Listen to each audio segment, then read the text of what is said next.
Shalom Bapak Ibu Saudara-saudaraku, salam dari Bogor Baru. Pada kesempatan ini saya sharing mengenai topik masih dalam tema besar tentang hamba Tuhan yang terambil dari Yesaya pasal 49 sampai pasal 55. Dan hari ini kita akan melihat kebenaran firman Tuhan dari Yesaya 54 yang membahas tentang apa yang disebut dengan warisan hamba-hamba Tuhan, the heritage of the servant of the Lord, ya, jadi warisan hamba-hamba Tuhan. Nah, saudara-saudaraku, tema ini begitu penting bagi kita semua karena sebagai hamba-hamba Tuhan, sebagai orang yang percaya kepada Tuhan Yesus Kristus, kita menjalani kehidupan di dunia ini. Namun demikian kita punya heritage atau kita punya warisan yang kita perlu pelihara, dan warisan itu kita akan pegang terus, kita akan miliki terus sampai nanti kita bertemu dengan Allah Bapa di sorga. Kita bertemu dalam hidup kekekalan dengan Allah Bapa di sorga. Nah, Bapak Ibu Saudara-saudara sekalian, kita akan melihat kebenaran firman ini, the heritage of the servant of the Lord. Warisan, khususnya kita sebut dengan warisan spiritual, warisan atau heritage atau peninggalan yang diberikan kepada kita dan kita harus memegang itu dalam kehidupan kita sebagai orang Kristen. Nah, kiranya di bulan Desember ini, di masa-masa Advent ini, firman Tuhan ini menjadi berkat bagi Anda semua. Dan kita akan melihat itu dari Yesaya pasal 54. Nah, Bapak Ibu Saudara-saudaraku, Yesaya 54 ini terdiri dari, saya akan melihat secara keseluruhan, ini terdiri dari sekian ayat, ya. Yesaya 54 ini terdiri dari 17 ayat. Dan sebagai ayat penutup, ayat yang ke-17 ini adalah semacam kesimpulan dari Yesaya pasal 54 ini. Saya akan baca ayat 17 kepada kita. Setiap senjata yang ditempa terhadap engkau tidak akan berhasil. Dan setiap orang yang melontarkan tuduhan melawan engkau, dalam pengadilan akan engkau buktikan salah. Inilah yang menjadi bagian hamba-hamba Tuhan. Inilah yang menjadi bagian hamba-hamba Tuhan. Nah, saudara, di dalam terjemahan yang lain, ya, menjadi bagian hamba-hamba Tuhan ini artinya menjadi warisan hamba-hamba Tuhan. Atau dikatakan bahwa inilah yang menjadi bagian hamba-hamba Tuhan. Ini disebut di dalam NIV, Alkitab terjemahan bahasa Inggris, disebutkan this is the heritage of the servant of the Lord. Jadi inilah bagian dari hamba-hamba Tuhan. Nah, seperti saya sampaikan tadi, Bapak Ibu Saudara sekalian, kita perlu memahami apa yang disebut dengan warisan hamba-hamba Tuhan ini. Dan dari Yesaya 54 ini ada 3 warisan, ada 3 kelompok, ada banyak warisan, tetapi saya mengkelompokkan warisan-warisan itu menjadi 3 bagian warisan atau 3 kelompok warisan yang bisa kita lihat dari Yesaya pasal 54 ini. Warisan yang pertama, Bapak Ibu sekalian, terambil dari ayat 1, Yesaya 54 ayat 1 dan ayatnya yang kedua yang demikian bunyinya. Bersorak-soraklah hai si mandul yang tidak pernah melahirkan. Bergembiralah dengan sorak-sorai dan memekiklah hai engkau yang tidak pernah menderita sakit bersalin. Sebab yang ditinggalkan suaminya akan mempunyai lebih banyak anak daripada yang bersuami, firman Tuhan. Lapangkanlah tempat kemahmu dan berangkatlah dan bentangkanlah tenda tempat kediamanmu. Janganlah menghematnya. Panjangkanlah tali-tali kemahmu dan pancangkanlah kokoh-kokoh patok padamu. Sebab engkau akan mengembang ke kanan dan ke kiri. Keturunanmu akan memperoleh tempat bangsa-bangsa dan akan mendiami kota-kota yang sunyi. Bapak Ibu Saudara sekalian, dari ini dari ayat 1, 2 dan 3, dan ayat 1, 2 dan 3 ini menjelaskan tentang bahwa Israel atau Yehuda akan bertumbuh di dalam jumlah, ya. Makanya di sini dikatakan bahwa engkau akan mempunyai lebih banyak anak daripada yang bersuami. Jadi bangsa ini akan mempunyai lebih banyak anak karena Tuhanlah yang memelihara mereka. Jadi growing in number, mereka akan bertumbuh di dalam jumlah. Yang kedua dikatakan di sini di dalam ayat 2 dan ayat yang ketiga bahwa mereka akan berekspansi secara wilayah. Jadi batas-batas Yehuda itu akan berkembang dan tempat kediaman mereka itu akan bertambah. Jadi tidak terbatas pada kemah-kemah yang ada, tapi akan terus bertambah, akan mengembang ke kanan dan ke kiri. Kemudian ayat 3 mengatakan demikian, keturunanmu akan memperoleh tempat bangsa-bangsa dan mendiami kota-kota yang sunyi. Bapak Ibu Saudara-saudara sekalian, apa yang dikatakan di dalam ayat ini yaitu bahwa sebagai heritage, sebagai warisan, yaitu bahwa umat pilihan Tuhan ini akan bertambah di dalam jumlah dan bertambah di dalam area. Expansion of number, ya number of the people, dan area atau growing in area di dalam bentuk geografi atau dalam bentuk pemukiman itu akan bertambah. Nah, Bapak Ibu, apabila Anda memperhatikan ayat ini mengatakan bahwa warisan yang diberikan Tuhan kepada hamba-hambanya yaitu bahwa mereka akan eksis sebagai suatu bangsa dan mereka akan eksis sebagai satu persekutuan. Jadi mereka akan tetap ada sebagai satu bangsa, sebagai satu persekutuan. Saudara-saudara sekalian, di dalam amanat agung Tuhan Yesus berkata kepada murid-muridnya, kamu harus pergi ke seluruh dunia, jadikanlah semua bangsa muridku. Baptislah mereka dalam nama Bapa dan Anak dan Roh Kudus, dan ajarilah mereka melakukan segala sesuatu yang kuperintahkan kepadamu. Yang Tuhan sampaikan bahwa baptislah mereka. Tuhan Yesus sampaikan bahwa pergilah, jadikanlah sekalian bangsa itu muridku. Jadi ini perintah Tuhan tentang growing in number, ya, growing in quantity, growing in number. Kemudian jadikanlah semua bangsa muridku dan aku akan menyertai kamu senantiasa sampai segala akhir zaman. Jadi Anda kalau memperhatikan apa yang disampaikan Tuhan ini, kamu akan menjadi saksi ya bagiku di Yerusalem, di Yudea, Samaria sampai ke ujung bumi, maka itu pun mengandung makna pertumbuhan atau perkembangan secara geografi, secara area. Itu adalah warisan pertama, the first heritage atau heritage pertama yang Tuhan berikan, yaitu bahwa bangsa ini akan tetap ada dan berkembang dan dalam jumlah dan kemudian dalam kawasan, dalam geografi, sehingga semakin banyak orang yang ada dalam persekutuan dengan Tuhan, semakin banyak orang yang menjadi bagian di dalam persekutuan jemaat Allah, semakin banyak orang yang mengakui Allah, menyembah kepada Allah dan percaya kepada Tuhan Yesus Kristus. Bapak Ibu Saudara-saudaraku, apa artinya ini bagi kita? Warisan atau heritage yang pertama yaitu bahwa gereja, ya pada zaman sekarang, kalau zaman dulu seperti apa yang tadi dikatakan, zaman perjanjian lama seperti apa yang tadi dikatakan oleh Yesaya. Tapi bagi Anda, bagi kita saat ini, zaman sekarang ini yang menjadi heritage itu adalah gereja. Dan perintah Tuhan kalau pada zaman dulu mereka berkembang, mereka bertambah, secara geografi, secara jumlah, maka pada zaman ini perintah Tuhan kepada kita yaitu atau warisan Tuhan kepada kita yaitu bahwa gereja akan tetap ada. Persekutuan akan tetap ada dan persekutuan itu akan bertumbuh secara number, secara jumlah orang-orang yang menjadi percaya, dan persekutuan itu harus menjangkau segala tempat, harus berada di segala tempat. Gereja harus menjangkau segala tempat. Dan ini merupakan warisan, ini merupakan heritage yang diberikan Tuhan kepada kita saat ini.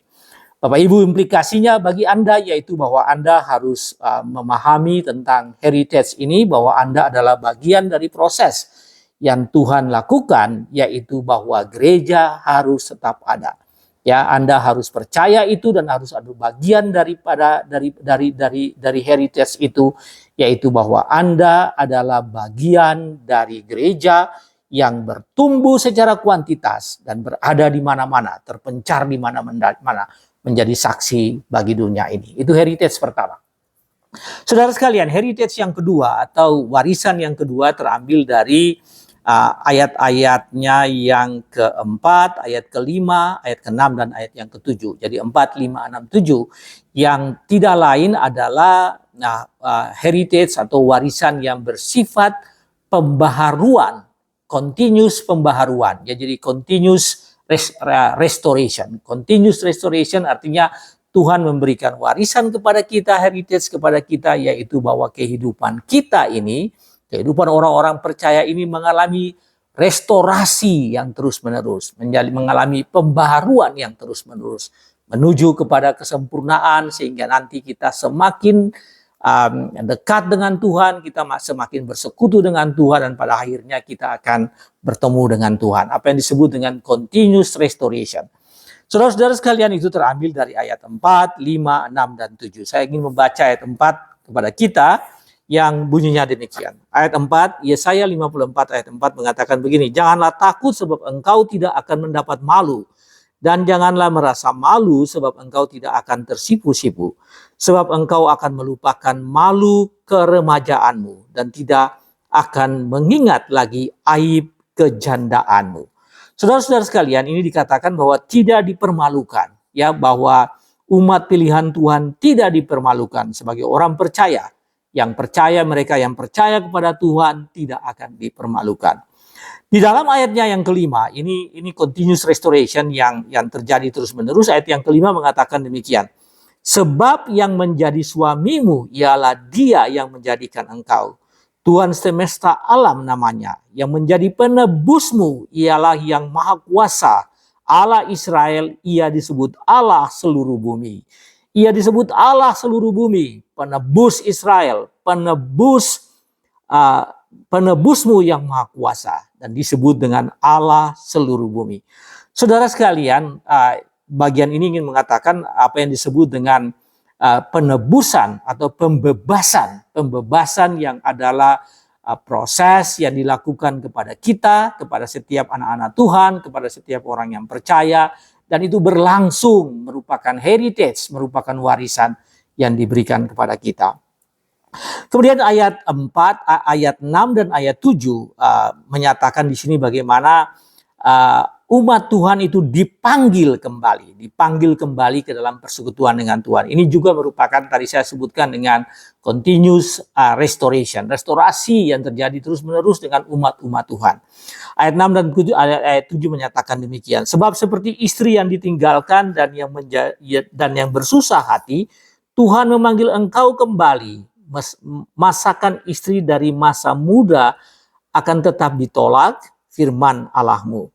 Hanya sesaat lamanya aku meninggalkan engkau, tetapi karena kasih sayang yang besar, aku mengambil engkau kembali. Dalam murka yang meluap, aku telah menyembunyikan wajahku terhadap engkau. Sesaat lamanya, tetapi dalam kasih setia abadi, aku telah mengasihani engkau, firman Tuhan penebusmu." Bapak Ibu saudara-saudara sekalian, keselamatan ditawarkan oleh Tuhan atau diberikan oleh Tuhan kepada umatnya, dan itu merupakan heritage, itu merupakan bagian mereka atau itu merupakan warisan mereka. Dan kasih yang diberikan kepada kasih yang diberikan kepada umat Tuhan itu adalah kasih yang tidak tertandingi. Saudara, dikatakan di sini bahwa dalam murka yang meluap, aku telah menyembunyikan wajahku terhadap engkau sesaat lamanya, hanya seketika. Jadi kalau kita melakukan hal-hal yang tidak berkenan dengan Tuhan, Tuhan memang tidak senang terhadap apa yang kita lakukan itu. Tetapi kasih setianya itu tetap berada pada kita. Dikatakan begini, tetapi dalam kasih setia abadi. Saudara, ini sangat menarik frasa ini, dikatakan dalam kasih setia abadi, aku telah mengasihani engkau. Jadi dalam kasih setia abadi itu, kasih setia yang everlasting, yang selama-lamanya itu, aku telah mengasihani engkau. Bapak Ibu, saudara-saudara sekalian, apa firman, artinya firman ini bagi kita? Bagian ini, jadi kalau tadi yang pertama yang merupakan heritage dari hamba-hamba Tuhan, heritage dari orang percaya yaitu gereja. Gereja adalah our heritage, warisan yang diberikan Allah kepada kita dan kita harus memelihara gereja. Kita harus berada dalam bagian dalam gereja, dalam persekutuan. Dan yang kedua, apa yang disebut dengan continuous restoration. Ya, continuous restoration artinya warisan yang diberikan kepada kita yaitu kita mengalami pembaruan terus-menerus. Keselamatan dalam Tuhan Yesus memang diberikan kepada kita sebagai setiap pribadi. Tetapi dalam konteks kita bergereja, orang-orang yang dipanggil dan diselamatkan. Dan keselamatan itu adalah bagian, restoration itu adalah bagian dari kita masing-masing. Dari Anda, dari setiap Anda, dari setiap kamu adalah memiliki apa yang disebut dengan continuous restoration. Adalah bagianmu, adalah heritage-mu, adalah warisanmu yang kamu harus pelihara. Nah, Bapak Ibu, implikasinya bagi Anda jangan sampai Anda menjual atau menggadaikan heritage ini, heritage keselamatan yang sudah diberikan Tuhan, restorasi yang sudah diberikan Tuhan itu jangan Anda mengabaikannya dan Anda menjualnya dengan berbagai transaksi yang terjadi dalam kehidupanmu. Mungkin itu dengan kekayaan, mungkin itu dengan kemakmuranmu, mungkin itu dengan cintamu, dengan kasihmu kepada orang lain yang tidak seiman. Mungkin itu dengan perkawinanmu, mungkin itu dengan propertimu atau kemasyuran. Dan berbagai tawaran-tawaran di dunia ini yang ditawarkan kepada setiap anak Tuhan untuk mengambil alih heritage, warisan yang sudah diberikan Tuhan. Saudara-saudara sekalian, continuous restoration berarti bahwa keselamatan yang Tuhan berikan kepada setiap orang itu harus dipelihara.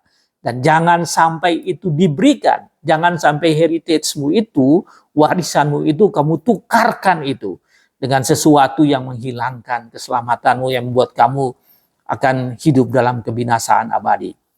Bapak Ibu Saudaraku, itu adalah hal yang kedua. Dan hal yang ketiga, ya, bahwa kalau tadi yang pertama, warisan yang pertama adalah gereja. Gereja adalah warisan yang kita harus merupakan bagian dari kehidupan gereja, bagian dari kehidupan persekutuan, mempertahankan gereja, menjaga gereja, bagian dari gereja yang beribadah dan bersekutu. Yang kedua tadi, keselamatan yang bersifat continuous restoration, pembaruan terus-menerus yang berlandaskan atas keselamatan yang sudah Tuhan berikan di dalam Tuhan kita Yesus Kristus. Dan yang ketiga, Bapak Ibu Saudara sekalian, yaitu perlindungan. Kalau tadi restoration, maka yang ketiga adalah constant protection. Ya, constant protection. Saudaraku, yang pertama adalah church, gereja, pertumbuhan, growing church, growing persekutuan. Yang kedua adalah continuous restoration yang berawal dari keselamatan. Dan yang ketiga ini yang disebut dengan constant protection. Perlindungan Allah yang terus-menerus yang diberikan kepada setiap anak-anaknya, setiap orang percaya yang merupakan warisan atau apa yang disebut dengan heritage. Bapak Ibu Saudara-saudara sekalian, ini terambil dari ayat yang ke-10 dan ayat yang ke-10 ini merupakan ayat yang didukung dengan ayat-ayat yang lain yang terdapat di dalam Alkitab kita ini. Namun ayat ke-10 ini merupakan ayat yang banyak dibaca, didengar oleh orang, digunakan oleh orang yang menunjukkan bagaimana constant protection itu, proteksi kepada setiap orang percaya yang adalah warisan yang diberikan Tuhan kepada kita. Saudara, ayat 10 mengatakan demikian. Sebab biarpun gunung-gunung beranjak dan bukit-bukit bergoyang, tetapi kasih setiaku tidak akan beranjak daripadamu. Saudara, boleh jadi bahwa gunung-gunung ini beranjak, ya shaken, gunung-gunung ini terombang-ambingkan. Mungkin saja itu gempa bumi, mungkin saja berbagai kejadian alam, mungkin saja kejadian yang begitu luar biasa yang membuat seolah-olah Tuhan tidak, sepertinya kita merasakan bahwa Tuhan telah meninggalkan kita. Sebab biarpun gunung-gunung beranjak dan bukit-bukit bergoyang, tetapi kasih setiaku tidak akan beranjak daripadamu. Dan perjanjian damaiku tidak akan bergoyang, firman Tuhan yang mengasihani engkau. Saudara sekalian, ini ayat yang luar biasa. Nah, Bapak Ibu Saudara-saudara sekalian, pada tahun 1961 ada seorang penyanyi gospel, seorang penyanyi pop, tapi kemudian dia juga dengan lagu-lagunya dia melakukan rekaman dan menciptakan lagu dan melakukan rekaman dan melayani di gereja dan melakukan rekaman musik-musik pop yang bernafas Kristiani. Dan salah satu lagunya yang cukup terkenal diambil dari ayat ini, Bapak Ibu saudara-saudaraku. Sebab biarpun gunung-gunung beranjak dan bukit-bukit bergoyang, tetapi kasih setiaku tidak akan beranjak daripadamu. Bapak Ibu, kalau Anda mengikuti, Anda membuka di medsos atau di berbagai fasilitas ketika Anda bisa mendengarkan musik, belakangan ini lagu ini sering direkam ulang, dinyanyikan ulang, jadi banyak orang yang tahu. Ada berbagai konser tentang lagu ini ya, dan salah satunya yang luar biasa yaitu konser dari satu grup band yang terdiri dari orang-orang kulit hitam yang berada di Amerika, yang mereka melakukan konser secara besar-besaran di Brasil. Dan Bapak Ibu, judul lagu tersebut yaitu bercerita mengenai Stand By Me. Ya, judulnya Stand By Me, Stand By Me. When the night has come and the land is dark and the moon is the only light we'll see. No, I won't be afraid. Oh, I won't be afraid. Just as long as you stand by me. Jadi Anda tahu lagu itu ya. Sorry, suaranya kurang bagus, tapi itu menyatakan bahwa lagu itu cukup luar biasa. Saudara, lagu ini direkaman pada tahun 1961 dan terinspirasi oleh Yesaya pasal 54 ayat 10. Sebab biarpun gunung-gunung beranjak dan bukit-bukit bergoyang, tetapi kasih setiaku tidak akan beranjak daripadamu. Saudara, di dalam bait kedua dari ayat itu dikatakan begini, if the sky that we look upon should tremble and fall, and or the mountain should crumble to the sea, I won't cry, and I won't shed a tear just as long as you stand by me. Itu lagunya seperti itu, Bapak Ibu. Nah, saudara-saudara sekalian, kalau yang pertama tadi bahwa heritage yang pertama adalah gereja. Dan Anda harus berada di tengah-tengah gereja. Yang kedua, heritage yang kedua adalah yang disebut dengan yang ketiga tadi adalah constant protection dan continuous restoration. Yang kedua continuous restoration, dan yang ketiga adalah proteksi, perlindungan Tuhan, kasih Tuhan yang terus-menerus yang diberikan kepada setiap orang percaya, setiap anak-anaknya. Di dalam ayat 8b dikatakan demikian, Bapak Ibu, saudara-saudara sekalian. 8b dikatakan bahwa kasih setia abadi, tetapi dalam kasih setia abadi aku telah mengasihani engkau. Dalam kasih setia abadi aku telah mengasihani engkau. Di dalam ayat yang ke-13 dikatakan semua anakmu akan menjadi murid Tuhan dan besarlah kesejahteraan mereka. Ini perlindungan Tuhan, pertolongan Tuhan, proteksi yang diberikan oleh Tuhan, sehingga dikatakan bahwa semua anakmu akan menjadi murid Tuhan dan besarlah kesejahteraan mereka. Dalam ayat 14 dikatakan begini, engkau akan ditegakkan di atas kebenaran, engkau akan jauh dari pemerasan. Saudara, itu adalah bentuk-bentuk yang disebut dengan proteksi oleh Tuhan. Saudara-saudara sekalian, bagian ketiga ini, kalau yang tadi pertama heritage, yang pertama adalah gereja, kita harus berada dalam gereja, tumbuh di dalam gereja, dan melayani dalam gereja, hidup di dalam gereja. Yang kedua adalah tadi yang disebut dengan continuous restoration, perbaikan yang terus-menerus, dan yang terakhir ini adalah constant protection. Nah, ini mengandung atau berimplikasi bagi Anda masing-masing, yaitu Anda harus memohon janji Tuhan, ya, mempercaya kepada janji Tuhan ini bahwa Tuhan selalu melindungi Anda dan menjaga Anda, dan karena itu Anda memohon. Janji Tuhan ini Anda bisa request. Anda meminta dari Tuhan agar Tuhan tetap menjaga Anda. Saudara, mungkin saja Anda punya banyak hal yang harus Anda kerjakan. Ada banyak masalah, ya, dan masalah-masalah itu begitu besar, ya. Namun tadi dikatakan meskipun gunung-gunung beranjak dan bukit-bukit, sekalipun gunung-gunung beranjak, sekalipun keadaan yang super luar biasa, ya extraordinary, super luar biasa terjadi di lingkungan Anda, tetapi kasih setia Tuhan kepada Anda tidak akan berubah, tetap ada di sana. Kejadian yang super luar biasa itu, yang extraordinary itu yang disebut dengan gunung-gunung beranjak sekalipun, bukit-bukit bergoyang sekalipun, tetapi kasih setia Tuhan kepada hamba-hambanya, kepada anak-anaknya tidak akan berubah. Dia tetap menjagamu. Allah tetap menjagamu dalam keadaan yang menurut orang itu extraordinary condition atau situation. Dalam kondisi yang extraordinary itu Tuhan tetap menjaga Anda. Bapak Ibu Saudara-saudaraku, itulah yang disebut dengan warisan atau heritage kepada hamba-hamba Tuhan. Hidup dalam gereja, mempertahankan gereja, bagian dari gereja, dan gereja adalah heritage. Warisan yang akan ada selama-lamanya. Anda akan hidup bersama-sama dengan Tuhan dalam persekutuan dengan Tuhan. Dan karena itu persekutuan tersebut yang nanti kita akan hidup nanti dalam persekutuan selama-lamanya itu. Kita dari sekarang kita sudah menjalaninya, kita sudah mulai melakukannya. Membiasakan kita untuk nanti kita hidup dalam persekutuan dengan Tuhan. Yang kedua tadi yang saya sebutkan dengan keselamatan yang Tuhan berikan, restorasi yang Tuhan berikan terus-menerus kepada kita. Itu adalah heritage yang kedua. Dan yang ketiga yang kita harus pelihara adalah yang disebut dengan janji Tuhan. Janji Tuhan untuk constant protection. Untuk proteksi yang selalu Tuhan berikan kepada kita. Nah Bapak Ibu sebagai take away, jagalah warisan-warisan spiritual ini. Ya, kita harus menjaga heritage ini. Jagalah warisan spiritual ini. Pegang teguh warisan-warisan itu. Dan seperti yang dikatakan di dalam ayatnya ke-13, bahwa anak-anak kita harus menjadi murid Tuhan. Anak-anak kita harus menjadi murid Tuhan. Itu seperti dikatakan dalam ayat 13. Yesaya 54 ayat 13. Berarti bahwa kita harus membagikan warisan ini.